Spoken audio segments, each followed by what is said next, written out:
మీ ఎలాంటి వ్యాపార ప్రకటనలకైనా వెంటనే మా ఛానల్ సంప్రదించండి. శ్రీ గురుభ్యో నమః. శ్రీ మహాగణాధిపతయే నమః.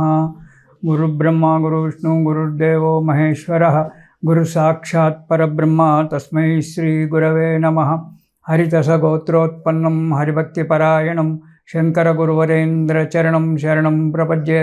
శ్రీ మహద్భ్యో గురుభ్యో నమః. సదాశివసమారంభాం వ్యాసశంకరమధ్యమాం అస్మదాచార్యపర్యంతాం వందే గురుపరంపరాం. అరుణాం కరుణాతరంగితాక్షిం ధృతపాశాంకుశపుష్పబాణచాపాం అనిమాధురయూరుతాం అయూకైః అహమిత్యేవ విభావయేద్భవానీం.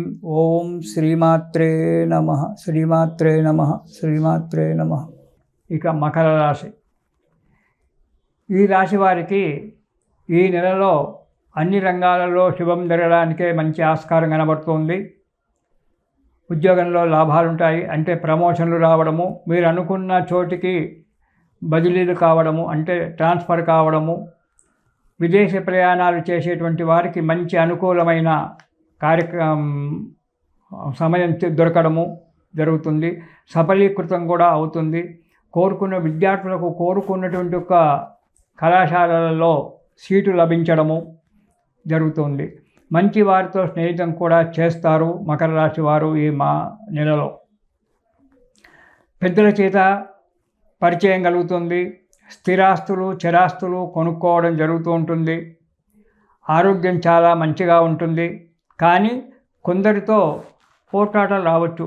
ఇది సంఘము వ్యవస్థ. ఈ వ్యవస్థలో ఒకరు మంచుకుంటే ఇంకొకరు ఏడుస్తారు. కాబట్టి అటువంటి వారి చేత, మనకు గిట్టని వారి చేత పోట్లాటలు జరగడానికి కొద్దిగా ఆస్కారం ఉంది. కాబట్టి వాటి గురించి ఎక్కువగా పట్టించుకోకుండా మీ పనేందో మీరు చేసుకోవడం చాలా మంచిది. మనశ్చాంచల్యం, ఇలాంటి దుర్మార్గుల చేత కొద్దిగా మనశ్శాంతి లేకుండా పోతుంది. సహోదరులతో కూడా పోట్లాటలు జరగడానికి ఆస్కారం ఉంది. కాబట్టి చాలా జాగ్రత్తగా ఉండండి. సరే, దుర్మార్గుల చేత పోట్లాటలు జరిగితే వాడిని వదిలిపెట్టవచ్చు. సహోదరుని వల్ల కూడా పోట్లాటలు జరిగేటువంటి ఒక ఆస్కారం ఉంది. కాబట్టి వాళ్ళు నేర్పుడు మాటలు వినడము, మీరు నేర్పుడు మాటలు వినడము, దీనివల్ల ఒక ఇబ్బందులు ఏర్పడడానికి ఆస్కారం ఉంది. కాబట్టి జాగ్రత్తగా వ్యవహరించడం చాలా మంచిది. ఇక మొదటి వారం కనుక చూసుకున్నట్టయితే మంచి ఆరోగ్యంగానే ఉంటారు. వృత్తి వ్యాపారాలలో అభివృద్ధి కలుగుతుంది. కొందరు పెద్ద పెద్ద నాయకుల చేత పరిచయం కావడానికి ఆస్కారం కూడా ఉంది. ఆర్థిక పరిస్థితి కూడా కుదుటపడుతుంది. శుభంగా సంతోషంగా ఉంటారు. ఇక రెండవ వారం కనుక చూసుకున్నట్టయితే రాజకీయ రంగాల్లో ఉన్నటువంటి వారికి విజయం కలుగుతూ ఉంది. మకర రాశి వారికి ఆరోగ్యంగా ఉంటారు. యత్న కార్యసిద్ధి, ప్రయత్నించినటువంటి ఒక కార్యక్రమము దిగ్విజయంగా నెరవేరడం జరుగుతుంది. ఇంట్లోకి నూతన వస్తువులు కానీ స్థిరాస్తులు కానీ కొనడం అనేటువంటి కూడా జరగడానికి ఆస్కారం ఉంది. కానీ ధైర్యాన్ని కోల్పోకుండా బుద్ధిబలంతో ధైర్యంతో కార్యాన్ని ముందుకేయండి. 10 మంది సలహాలు తీసుకోండి. మీ సలహా అంటూ ఒకటి ఏర్పరచుకొని దాంతోపాటు ముందుకడిగేయండి. మీకు శుభం కలగడానికి ఆస్కారం ఉంది. ఇక మూడవ వారం కనుక మనం చూసుకున్నట్టయితే చిన్న చిన్న పోట్లాటలు, ఏదో బయట మనం నిలబడి ఏదో చిన్న చిన్న మాటలు మాట్లాడుతుంటే ఆ పరాయి వ్యక్తి ఏదో మాట్లాడము, దానివల్ల మనకు కోపం రావడము, వాడి కోపం రావడము, ఆ చిలికి గాలివానలాగా అది పెద్దగా కావడం అనేటువంటి జరుగుతూ ఉంటుంది. కాబట్టి మాట్లాడేటప్పుడు జాగ్రత్త. స్వంత జనులతో విరోధం ఏర్పడడానికి ఆస్కారం ఉంది. సరే, బయటి వాళ్ళంటే వెళ్ళని, వాళ్ళతో జరిగితే జరుగుతుంది, పోతే పోతుంది. సొంత జనులతో, మీ తల్లిదండ్రులతో కానీ, మీ సహోదరుల చేత కానీ, సహోదరీమణుల చేత కానీ కలహాలు ఏర్పడి మన విరోధం కలగడానికి ఆస్కారం ఉంది. కాబట్టి చాలా జాగ్రత్త వీరితో మాట్లాడేటప్పుడు. ఎప్పుడు విచారంగా ఉండడము, కొంత ధన నష్టం కావడం అనేటువంటిది కూడా జరగడానికి ఆస్కారం ఉంది. కాబట్టి ఈ మూడవ వారంలో తగు జాగ్రత్తగా ఉండడం అనేటువంటిది చాలా మంచిది. ఎందుకంటే తొందరపాటుతనం అనేటువంటిది ఎప్పుడు కూడా పనికిరాదు వీరికి. ఇక 4వ వారం కనుక చూసినట్టయితే సంఘంలో చెడ్డ పేరు రావడం, మీరు ఏ కార్యక్రమం చేసినా సంఘంలో మంచి పని అనేటువంటిది ఎవరు మెచ్చుకోకపోవడము, 10 మందిలో మెచ్చుకోలేకపోవడము, సహోదరులతో కలహాలు ఏర్పడము, ఆస్తి విషయంలోనో ఇతర విషయాలతోనో తోడబుట్టిన వాళ్ళతో కలహాలు ఏర్పడము, మనశ్శాంతి లేకపోవడము, దానికి తోడు ఆర్థిక పరిస్థితి మందగించడము, ఇవన్నీ కూడా జరిగేటువంటి ఒక ఉంది. కాబట్టి మకర రాశి వారికి కొంత శుభం జరిగినా అశుభం కూడా చెడుపు కూడా జరిగేటువంటి ఒక ఆలోచన ఉంది. కాబట్టి చాలా జాగ్రత్తగా ఉండి ప్రతి కార్యక్రమాన్ని ఆలోచిస్తూ చేయండి. వీరు ఎందుకంటే చాలా జాగ్రత్తగా ఉండడం చాలా మంచిది. ద్వితీయంలో రాహు, 2వ ఇంట్లోనే రాహు ఉన్నాడు కాబట్టి ఆ కుటుంబ స్థానంలో రాహు ఉండడం వల్ల కోపం పెరుగుతుంది మీకు. ఆ కోపం వల్ల ఏం మాట్లాడుతున్నారో తెలియక మనశ్శాంతి లేకుండా మీరు ఉండరు, ఎదుటి వ్యక్తిని మనశ్శాంతిగా ఉండనియరు. దానివల్ల ఇబ్బందులు ఏర్పడతాయి.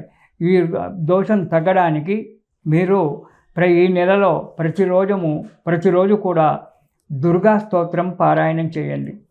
దుర్గా స్తోత్రం ప్రతిరోజు చదవడం వల్ల ఆ దుర్గాదేవి యొక్క అనుగ్రహం వల్ల కష్టాలన్నీ కూడా వెళ్ళిపోయి దుర్గతి నాశిని అంటారు.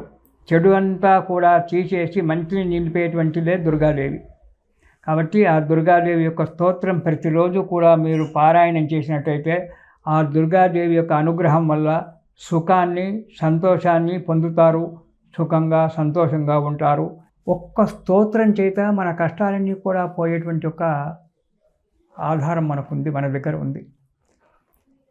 ప్రతిరోజు కూడా ఎలాంటి కష్టం వచ్చినా మనస్సును ఆ కష్టంలోకి దూర్చక, నాకు కష్టం వచ్చింది అని బాధపడకుండా, కష్టంగా ఉన్నా సుఖంగా ఉన్నా మనశ్శాంతిగా ఉన్నా ఎలా ఉన్నా సరే ప్రతిరోజు లలితా సహస్రనామాలలో నుంచి ఒక్క శ్లోకం ఉంది, ఆ శ్లోకం చెప్తాను, దాన్ని పాటించండి.